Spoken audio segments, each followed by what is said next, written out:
భలే భలే. గంధం ఎవరు పూస్తున్నారు? సువాసన వస్తుంది. కళ్ళు మూసుకుని నువ్వే చూడు.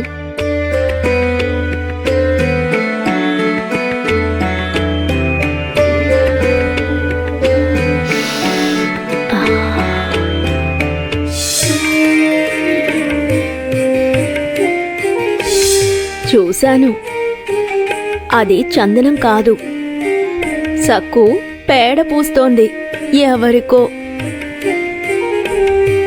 స్వామి, ఆశ్చర్యం ఏమిటంటే పేడ పూస్తున్నా ఎవరో తనని సంతోషంగా అభినందిస్తున్నారు. చందనాన్ని పూసినట్టు భావిస్తున్నారు. ఎవరో ఎవరికో అంటూ నన్ను ఆట పట్టిస్తున్నావా దేవి? మరి అది పేడైనప్పటికీ ఎవరికో చందనం వాసన వచ్చింది కదా, మరి దీనికేమంటావు? మీ స్నేహితురాలి మీద ఈగవాలనివ్వకండి. సరేగాని, ఎప్పుడూ మీకు చందనంతో తిలకం దిద్ది తులసి దళాల మాల వేసి వెన్న తినిపించే సక్కు ఈరోజేమిటి తన స్నేహితుడికి పేడ పూస్తోంది? దేవి, తన ఆ విధంగా ఎందుకు చేస్తుందో నీకు తెలిసే ఉంటుంది. గంగి శంకరయ్యల ఇల్లు కాపాడాలి కదా, అందుకే. అవును, కానీ మీకు పేడ పోయడం అరే చూస్తుంటే నవ్వొస్తోంది. గోమయం అనుదేవి, గోమయం. తెల్లవారుజామునే వాకిల్ని శుభ్రంగా చిమ్మి గోమయంతో చక్కగా కల్లాపి చల్లి ముగ్గు వేస్తే చూడటానికి కన్నుల పండుగగా ఉంటుంది.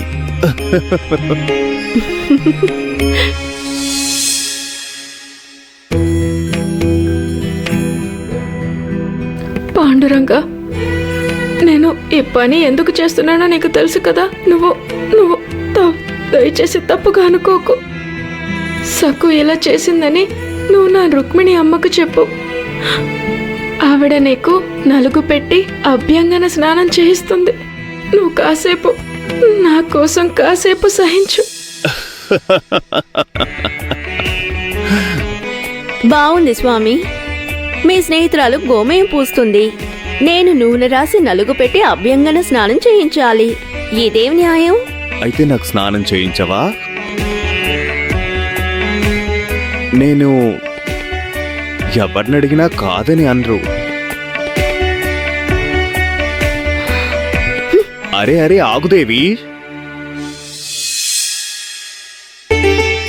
ఇప్పుడు ఎక్కడికి బయలుదేరావు? సమాధానం చెప్పు. నువ్వు దుర్వాసన అంటే నేనెక్కడికైనా. ఎవరు ఎక్కడికి వెళ్ళక్కర్లేదు, నాకు మీ గురించి తెలుసు. నేను కాదు కూడదు అంటే ఇంకెక్కడికైనా వెళ్ళి నలుగు పెట్టించుకుని పన్నీటి స్నానం చేయించుకొని వస్తారు. నేను మిమ్మల్ని వెళ్ళనివ్వను. సకు నన్ను నలుగు పెట్టమంది కాబట్టి నేనే ఆ పని చేస్తాను. మరి నాకు చెప్పకుండా మూతి ముడుచుకుని విసురుగా వెళ్ళిపోతుంటే నేనేమనుకోవాలి? వేడి నీళ్లు సిద్ధం చేయాలి కదా.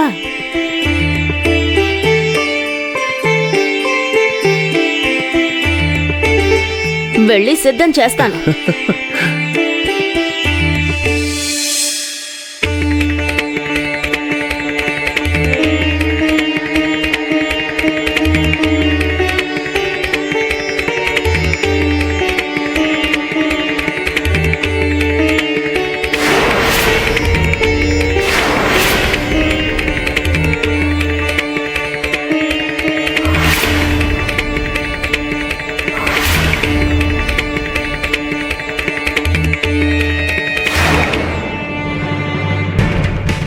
మరరా బాబాయ్, ఈ కోడలేం చేసిందో చూడు. ఈవిడ ప్రవర్తన ఇలాగే ఉంటే భవిష్యత్తులో నువ్వు భజనలు చేస్తావు, పాండురంగడి గీతాలు పాడతావు, నీకు తెలియకుండానే వాడికి భక్తురాలు అయిపోతావు. అదే జరిగితే నా గురువు జింగురోబా నిన్ను అస్సలు క్షమించడు. నువ్వు ఒంటరి దానివైపోతావు.